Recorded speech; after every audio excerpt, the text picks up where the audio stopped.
নমস্কার। সুকুমার রায়ের গল্প সমগ্র থেকে আজকের ছোট গল্প ছয়বীর। সে প্রায় ৬০০ বৎসর আগেকার কথা।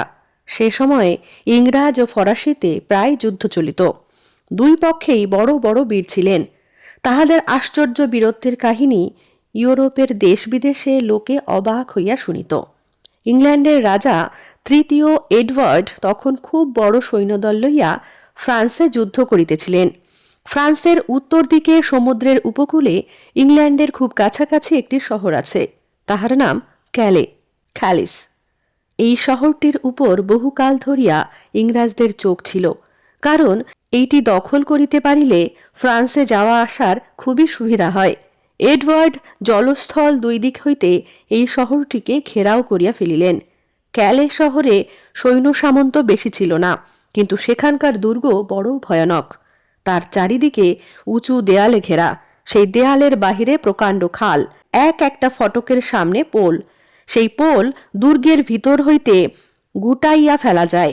সে সময়ে কামান ছিল বটে, তাহার গোলাতে মানুষ মরে, কিন্তু দুর্গ ভাঙে না। সুতরাং জোর করিয়া দুর্গ দখল করা বড় সহজ ছিল না। কিন্তু এডওয়ার্ড তাহার জন্য ব্যস্ত হইলেন না। তিনি শহরের পথঘাট আটকাইয়া প্রকাণ্ড তাম্বু গাড়িয়া দিনের পর দিন নিশ্চিন্তে অপেক্ষা করিতে লাগিলেন। মতলবটি এই যে, যখন দুর্গের ভিতরের খাবার সব ফুরাইয়া আসিবে আর ভিতরের লোকজন ক্রমে কাহিল হইয়া পড়িবে, তখন তাহারা আপনা হইতেই হার মানিবে। মিছামিছি লড়াই হাঙ্গামা করিবার দরকার হইবে না। ক্যালের লোকেরা যখন দেখিল ইংরেজরা চারিদিক হইতে পথঘাট ঘিরিয়া ফেলিতেছে, তখন তাহারা শিশু, বৃদ্ধ, অক্ষম এবং দুর্বল লোকদিগকে এবং স্ত্রী লোকদিগকে শহরের বাহিরে পাঠাইয়া দিল। তারপর কিছুদিন ধরিয়া ইংরাজ ও ফরাসিতে রেষারেষি চলিতে লাগিল। ফরাসিদের মতলব বাহির হইতে দুর্গের ভিতরে খাবার পৌঁছাইবে। ইংরাজের চেষ্টা যে সেই খাবার কিছুতেই ভিতরে যাইতে দিবে না। ডাঙ্গার পথে খাবার পৌঁছানো একরূপ অসম্ভব ছিল, কারণ সেদিকে ইংরাজদের খুব কড়াক্কড় পাহারা। সমুদ্রের দিকেও ইংরাজদের যুদ্ধ জাহাজ সর্বদা ঘোরাঘুরি করিত এবং অন্ধকার রাতে তাহাদের এড়াইয়া ফরাসি নাবিকেরা মাঝে মাঝে রুটি, মাংস, শাক, সবজি প্রভৃতি শহরের মধ্যে পৌঁছাইয়া দিত। মুরথ ও মেস্ত্রিয়েল নামে দুইজন নাবিক এই কাজে আশ্চর্য সাহস ও বাহাদুরি দেখাইয়াছিল। একবার নয়, দুইবার নয়, তাহারা বহুদিন ধরিয়া এই রকমে সেই শহরে খাবার যোগাইয়াছিল।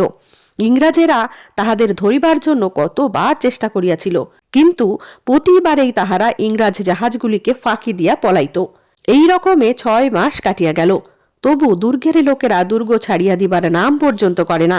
তখন রাজা এডওয়ার্ড কিছু ব্যস্ত হইয়া পড়িলেন। তিনি আরও লোকজন আনাইয়া সমুদ্রের তীরে দুর্গ বানাইলেন। সেখানে খুব জবরদস্ত পাহারা বসাইলেন। সমুদ্রের ধারে পাহাড়ের বড় বড় পাথর ছুড়িবার যন্ত্র বসাইলেন।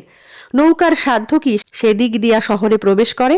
খাবার আসিবার পথ যখন বন্ধ হইতে চলিল, দুর্গের লোকদেরও তখন হইতে ক্ষুধার কষ্ট আরম্ভ হইল।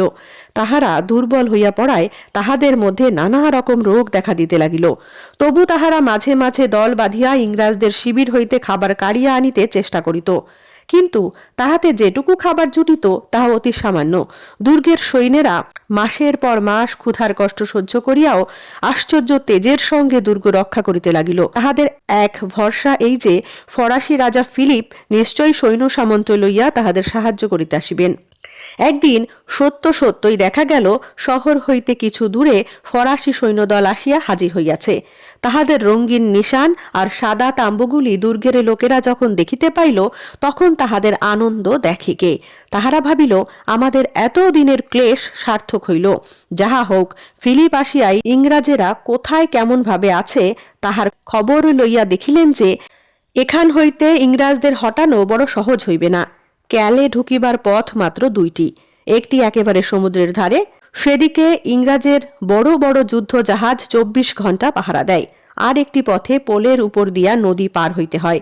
সেই পোলের উপর ইংরাজেরা রীতিমতো দখল জন্মাইয়া বসিয়াছে।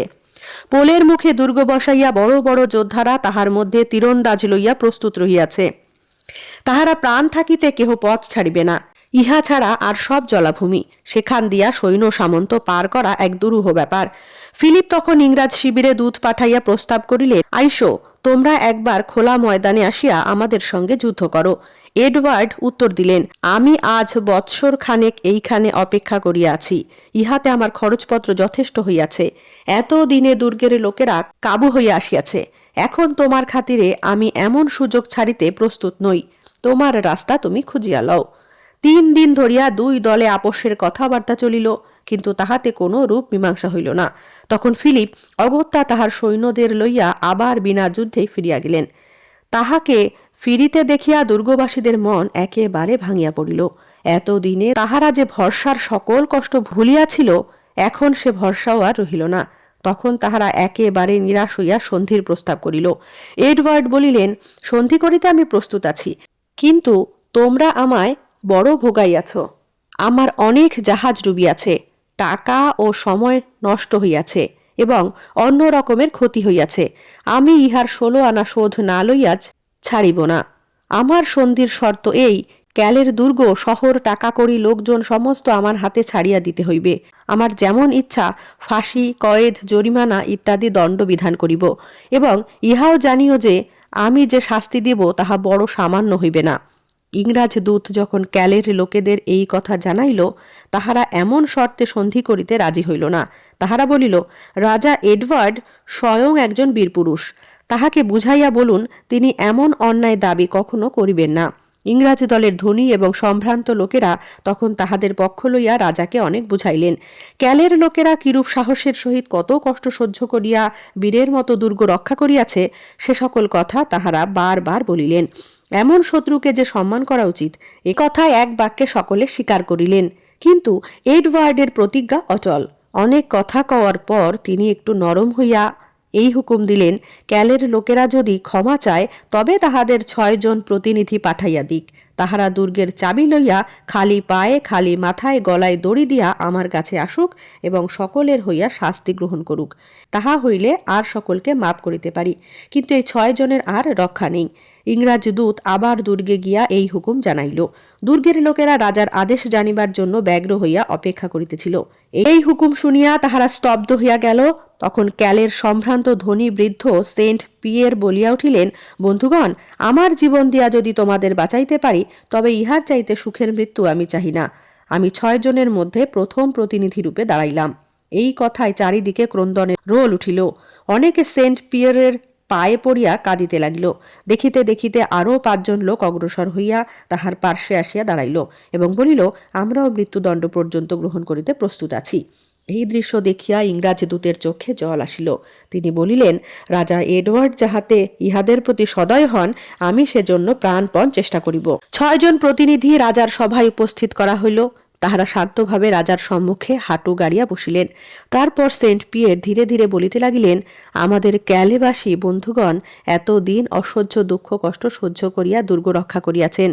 তাহাদের অযোগ্য প্রতিনিধি আমরা। আজ তাহাদের জীবন রক্ষার জন্য দুর্গের চাবি আপনার কাছে দিতেছি।